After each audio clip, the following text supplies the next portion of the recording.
E eu gostaria que nós abríssemos a palavra de Deus no livro do profeta Jeremias também. Quando o pastor Antônio ele leu Jeremias, eu disse, olha, acho que é o mesmo capítulo que eu vou ministrar hoje. Será? Não é o mesmo capítulo, mas é o mesmo livro, o mesmo profeta, e nós entendemos que o Senhor está conosco aqui, nos conduzindo através deste livro na vigília desta noite. Então, Jeremias capítulo de número 18, é um texto muito conhecido nosso.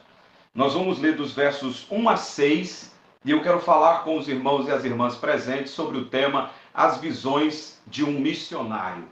As Visões de um Missionário. Então vamos ler Jeremias capítulo 18, versículos 1 a 6, e nós vamos fazer a leitura da palavra do Senhor. Está escrito assim: Palavra do Senhor que veio a Jeremias dizendo, Dispõe-te e desce à casa do oleiro, e lá ouvirás as minhas palavras. Desci à casa do oleiro, e eis que ele estava entregue à sua obra sobre as rodas. Como o vaso que o oleiro fazia de barro se lhe estragou na mão, tornou a fazer dele outro vaso, segundo bem lhe pareceu. Então veio a mim a palavra do Senhor. Não poderei eu fazer de vós como fez este oleiro, ó casa de Israel? Diz o Senhor. Eis que como barro na mão do oleiro, assim sois vós na minha mão, ó casa de Israel. Vamos orar uma vez mais? Senhor nosso Deus, muito obrigado por nos dar o privilégio de estarmos aqui reunidos, ainda que à distância, mas usando a tecnologia para estarmos juntos num só propósito, cultuando, adorando ao Senhor, meditando na Tua palavra e orando diante da Tua santidade. Pedimos que o Senhor ilumine a nossa mente para que nós ministremos a Tua palavra com clareza e que o mesmo Espírito que me capacita a falar, capacite os meus irmãos e irmãs nessa noite a ouvir o som da Tua voz. Oramos assim, em nome de Jesus. Amém. Meus irmãos e minhas irmãs, quando nós paramos para estudar o livro do profeta Jeremias, a primeira coisa que nos chama a atenção é o longo período do seu ministério. Jeremias teve um ministério de 40 anos. E quando nós percebemos suas pregações, nós vamos observar que elas tinham o mesmo teor. Era chamar o povo ao arrependimento. Por conta disso, Jeremias não era muito bem quisto por aqueles que não queriam ouvir a voz de Deus. Por várias vezes, Jeremias confrontou falsos profetas, foi lançado em calabouço, foi caçado pelo rei, mas a palavra de Deus nos diz que quando o rei estava caçando a Jeremias, Deus o escondeu, capítulo 36 do seu livro. E uma coisa nos chama a atenção, queridos irmãos e irmãs, quando o homem tenta se esconder de Deus, Deus sabe onde ele está. Mas quando Deus esconde-nos dos homens, ninguém consegue nos encontrar. Aleluia! Quando Deus nos esconde, quando Deus nos guarda debaixo da sombra das suas asas, não tem demônio no inferno, não tem Satanás, não tem perseguição, não tem maus governos. Quando nós estamos escondidos debaixo das asas do Todo-Poderoso, ninguém consegue nos encontrar. Eu dou um exemplo. A palavra de Deus nos diz que Elias foi escondido pelo Senhor no ribeiro de Querite. Faltava água em toda aquela terra, queridos. E lá no ribeiro tinha água. Vocês acham mesmo que pessoas não foram até o ribeiro de Querite buscar água? Com certeza foram, porque a terra está seca, não havia chuva e lá era o único lugar que tinha água. As pessoas passavam pelo ribeiro e não viam Elias, porque naturalmente ele estava no ribeiro de Querite, geograficamente falando, mas espiritualmente ele estava escondido debaixo das asas de Deus, e quem está escondido em Deus ninguém acha. E eu creio pela fé que todos os que estão aqui esta noite estão guardados e protegidos debaixo das asas do Altíssimo e descansando na sombra do Onipotente. Bendito seja o nome do Senhor. Então não há o que temer. Jeremias é este homem, um homem que desafia, um homem que chora, um homem que clama, um homem que prega e um homem que é escondido pelo Senhor. Aqui no capítulo 18 nós vamos perceber algumas verdades. Eu observo em primeiro lugar que no versículo de número 1, Jeremias é um homem guiado pela palavra. Se os irmãos e as irmãs observarem, o texto diz, palavra do Senhor que veio a Jeremias dizendo. A partir desse momento é que ele vai se movimentar. Jeremias não sai sem que a palavra de Deus diga para onde ele deva ir. Quando o texto diz palavra do Senhor que veio a Jeremias, a primeira coisa que nós percebemos é que ele só se movimenta quando a palavra o dirige. Quem é guiado pela palavra não segue suas emoções. Quem é guiado pela palavra não segue o seu coração. O próprio Jeremias, no capítulo 17, diz que enganoso é o coração do homem. Quem é guiado pela palavra é guiado pela voz de Deus. E só se movimenta quando a voz de Deus aponta o caminho. Então a primeira verdade nesta noite é que Jeremias era um homem guiado pela palavra. E eu quero lhes dizer esta noite, meus irmãos e minhas irmãs, se nós estamos sendo guiados pela palavra, nós estamos no caminho certo, nós não vamos nos perder e não há erros nessa jornada, porque a palavra de Deus é lâmpada para os nossos pés e é luz para os nossos caminhos. Não siga seu coração, não siga as ideologias, não siga falsos profetas, siga a palavra. Veio a palavra do Senhor a Jeremias e está vindo a palavra do Senhor a nós neste exato momento. Louvado seja o Senhor. Agora notem bem, a palavra vem a ele no verso 1 e diz para ele no verso 2, dispõe-te, a ideia é levanta, porque quando a palavra de Deus vem a nós, ela nos coloca de pé, ela nos tira do desânimo, ela nos tira da letargia, ela nos levanta, ela nos anima. Quantos de nós, irmãos e irmãs que estão aqui esta noite, já estava passando por alguma dificuldade, por algum problema, e de repente veio a palavra dita por um pregador, ou por um irmão, ou por uma irmã, e de repente aquele cansaço, aquela tristeza, aquele abalo desapareceu porque a palavra levantou você. A palavra nos põe de pé, a palavra nos ergue, a palavra nos faz avançar, a palavra tira de nós o desânimo e coloca a alegria do Espírito de Deus mais evidente em nossos corações. Mas o texto diz algo interessante. Verso 2, dispõe-te, desce à casa do oleiro e lá te farei ouvir as minhas palavras. Que Deus fala, todos nós cremos. E Deus fala de muitas formas e de várias maneiras, diz o escritor aos Hebreus, no capítulo 1, versículo de número 1 do seu livro. Lá está escrito, havendo Deus antigamente falado de várias formas e de muitas maneiras. Então servimos a um Deus que fala de várias formas, fala de muitas maneiras, e aqui Deus está dizendo, vai lá na casa do oleiro, desça lá, porque só dá para ouvir quem aprende a descer. Quem desce em humildade, escuta a voz de Deus. Quem desce do pedestal, escuta a orientação divina. Quem desce do orgulho, escuta Deus falando. Por isso que a gente tem que descer. Mas não descer em qualquer lugar. Não descer diante de qualquer pessoa. Mas descer diante da presença de Deus. Porque a palavra de Deus nos garante em 1 Pedro que aqueles que descem na presença de Deus e se humilham debaixo da poderosa mão de Deus, no tempo certo Deus exalta. Nós descemos para poder ouvir. Mas o fato é que Deus fala de várias formas e de muitas maneiras, mas tem coisas que Deus só fala em lugares específicos.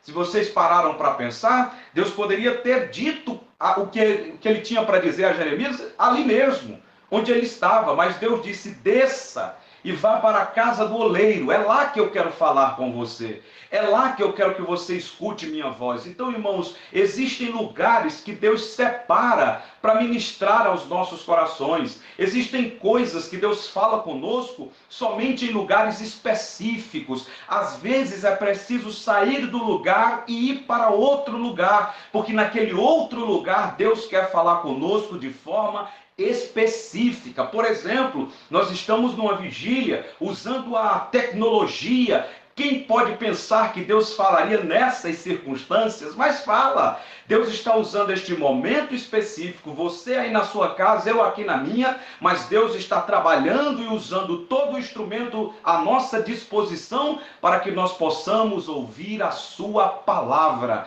E Ele está falando aos nossos corações esta noite. Mas vamos lá, quais são as visões que Jeremias tem? Eu vou ser bem breve. A primeira visão que Jeremias, o missionário de Deus, tem, que todos nós temos que ter, está no versículo de número 3. Vejam comigo.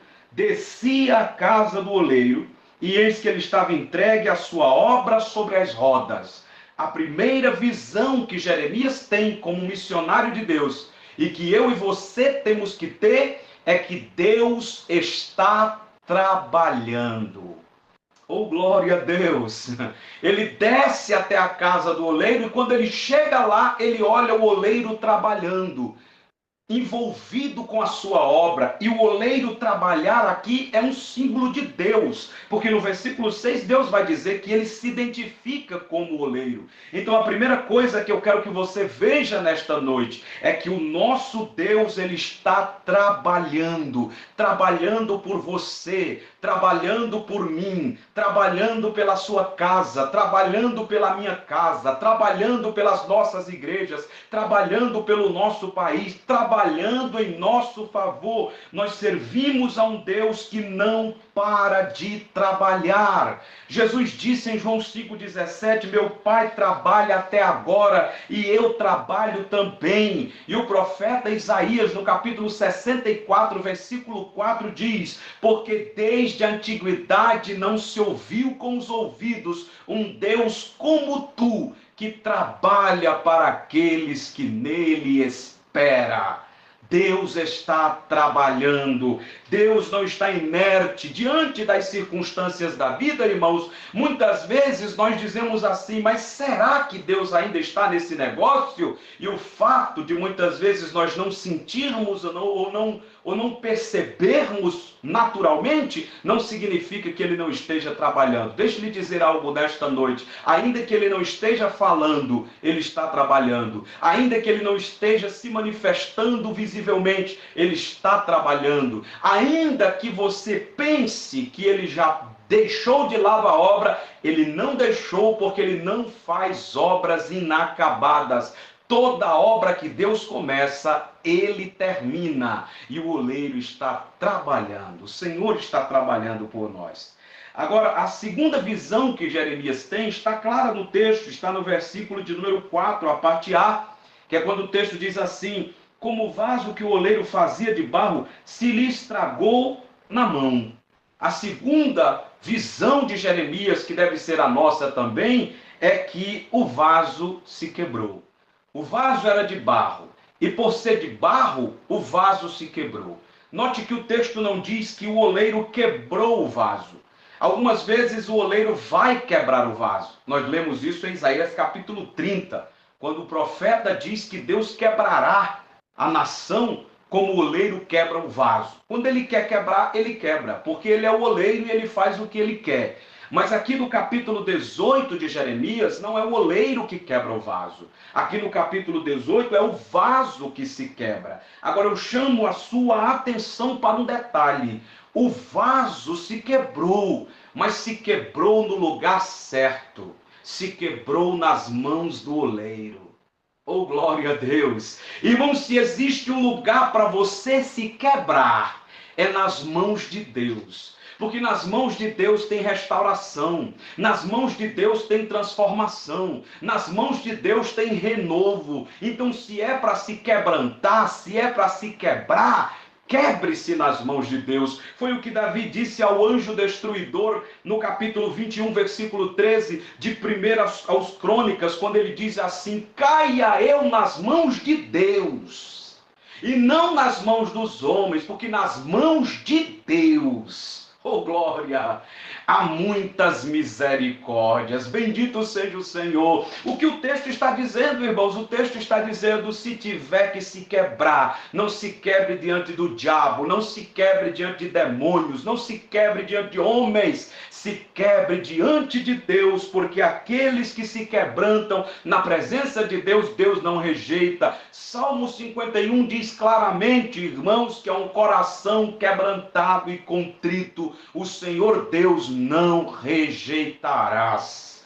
Então, a primeira visão, ele vê que o oleiro está trabalhando. A segunda visão, ele vê que o vaso se quebrou, mas se quebrou no lugar certo. Mas veja a terceira visão de Jeremias, ainda versículo 4, como o vaso que o oleiro fazia de barro, se lhe estragou na mão, tornou a fazer dele outro vaso, segundo bem lhe pareceu. Prestem bem atenção que a terceira visão que Jeremias tem na casa do oleiro é que o oleiro não descarta vasos quebrados. Oh, glória a Jesus! Irmãos, não importa como você está nesta noite. Talvez você esteja, como diz um cantor de um hino antigo, só os pedaços. Mas ele toma todos os pedaços do nosso ser e faz para ele um vaso novo. Louvado seja o Senhor. Não importa a situação, como a gente está, Deus não descarta vasos quebrados. O vaso pode estar rachado, o vaso pode estar despedaçado, o vaso, alguém olhando de fora pode dizer, aí não dá mais para fazer nada, aí não segura mais nada, esse vaso aí não dá mais para colocar azeite porque ele está todo rachado. Mas quando Deus pega o vaso quebrado, ele une todas as peças, ele restaura, ele transforma e depois ele coloca dentro o Espírito dele, o poder dele, e ali aquele vaso que não servia para nada torna a ser útil no reino de Deus. Escute, você pode estar quebrado, você pode estar quebrada, mas para Deus você ainda é útil.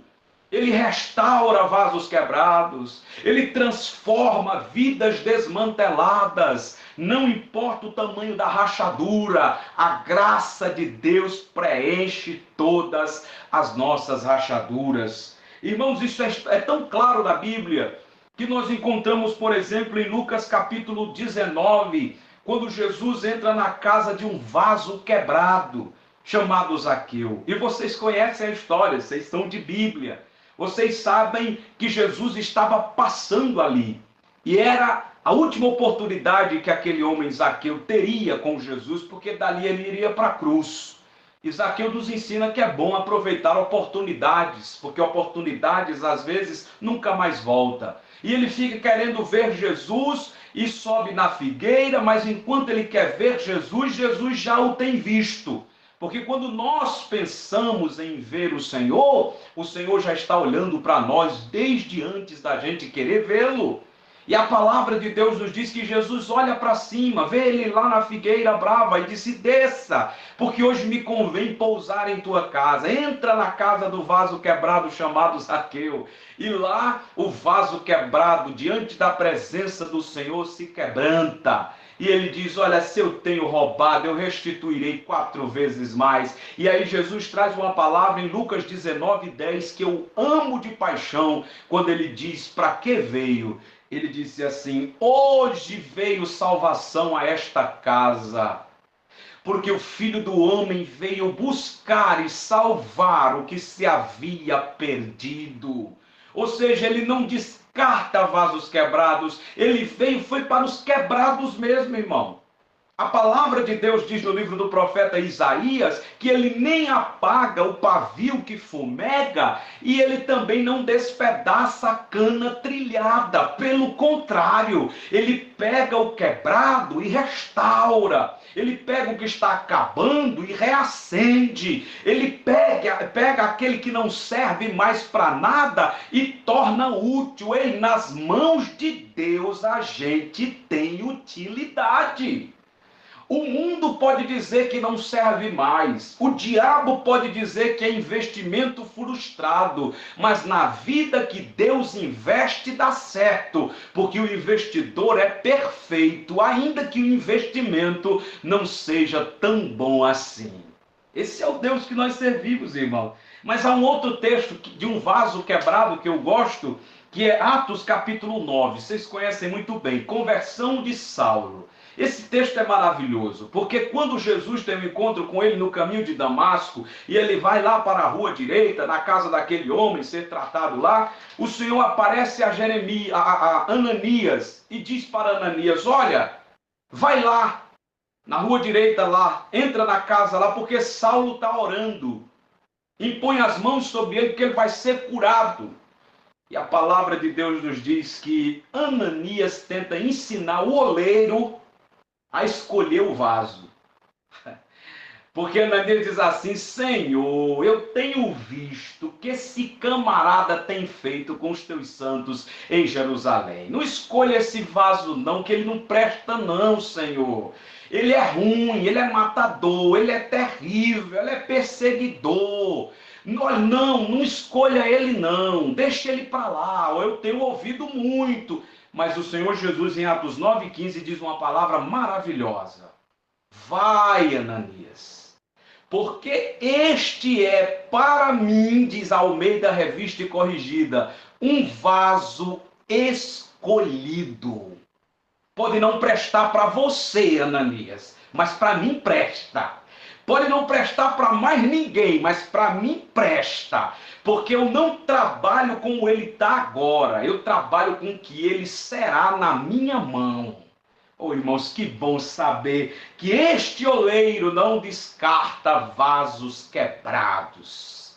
Ele restaura, ele transforma, ele enche com o seu espírito e diz: agora está pronto, vai fazer a minha obra. E eu quero lhe dizer nesta noite, você que está aqui ouvindo a palavra, não é o fim para você. Pode ter acontecido um acidente, você pode ter se quebrado, eu não sei. Mas nesta noite o Espírito Santo, pela palavra, lhe diz: você é um vaso escolhido.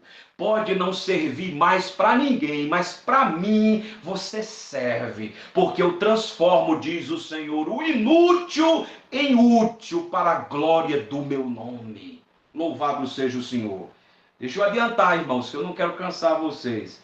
Qual é a quarta visão que ele tem aqui, meus irmãos? Versículo 4, ainda parte C. Ele diz, tornou a fazer dele outro vaso, segundo bem lhe pareceu. O vaso quebrou, mas ele não remendou o vaso. Ele fez outro. Vocês perceberam o detalhe? Fazer outro vaso. Ele não remendou o vaso, porque se remendar, vaza. Se remendar, não segura nada. Se remendar, os defeitos ficam mostrando. Mas quando ele faz perfeito. Ele pega o velho, amassa o barro e faz um novo vaso para a glória do seu nome. De maneira que quem olha diz, mas não é aquele não, né? Não é não. É o mesmo barro, mas o vaso é outro. Oh, glória a Deus. O barro é o mesmo, mas o vaso é outro. É um vaso novo. E essa é a quarta visão que Jeremias tem na casa do oleiro. Ele viu que o oleiro sempre faz o melhor. Você pode não estar entendendo, mas Deus está fazendo o melhor.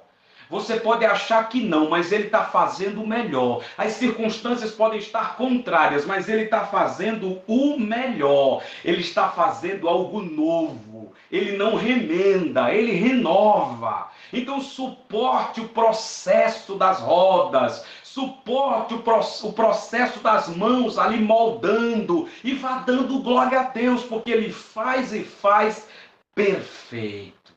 Ele faz um novo.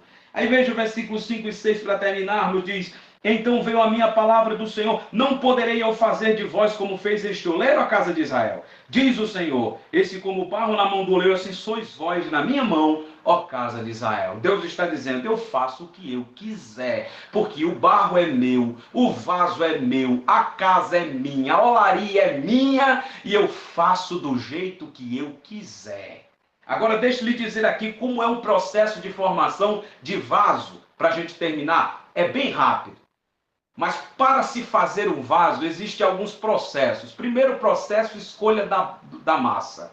Não é todo barro que é escolhido. Para os irmãos terem uma ideia, eu morei perto de alguém que trabalhava com isso, e eu era muito curioso, molequinho, e ficava ali perguntando tudo, e serviu para hoje nas minhas pregações, tá vendo?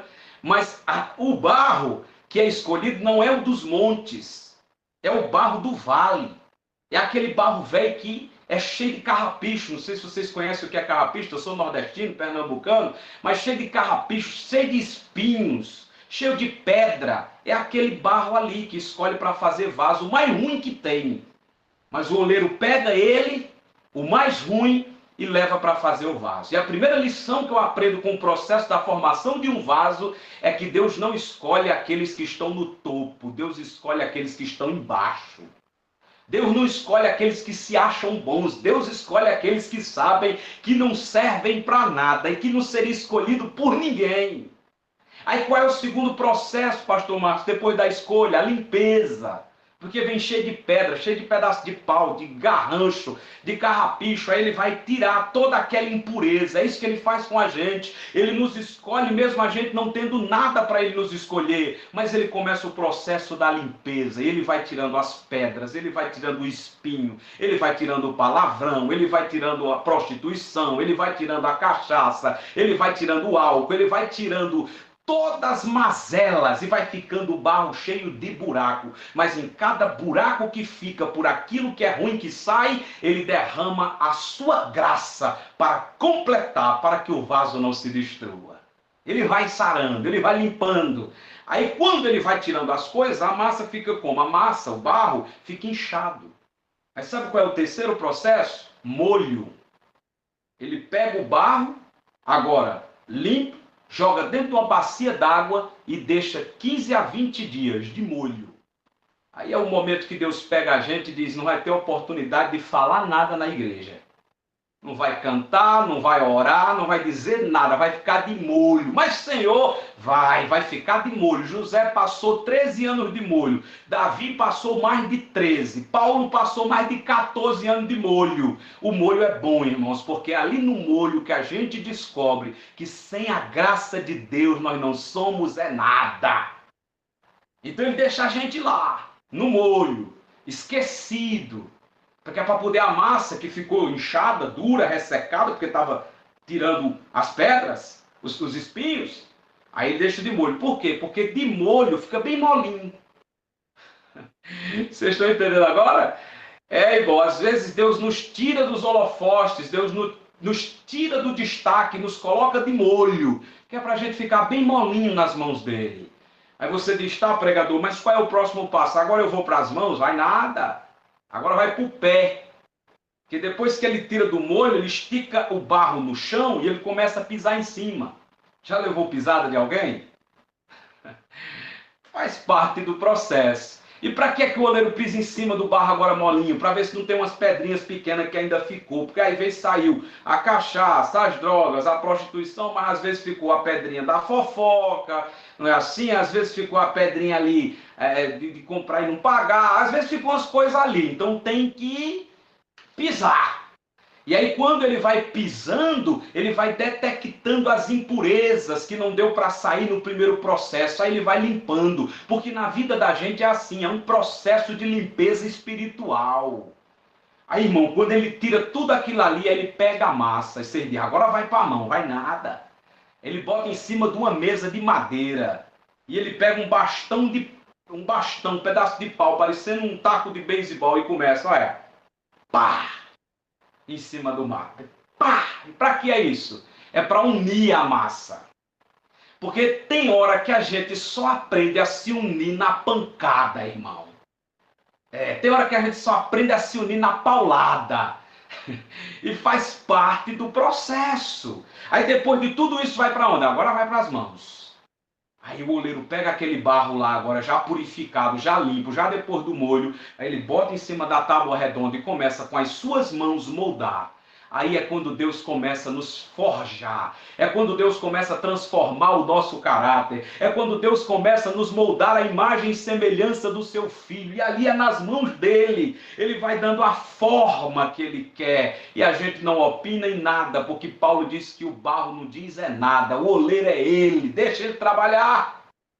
E aí depois que ele faz isso, sabe onde é que vai agora? O vaso já está todo montadinho, todo cheio de forma, todo perfeitinho. Onde é que o vaso vai agora? O fogo, forno. Aí ele pega uma pá bem grande, bota o vaso em cima, empurra para dentro do forno e deixa lá. Por quanto tempo? Depende do vaso.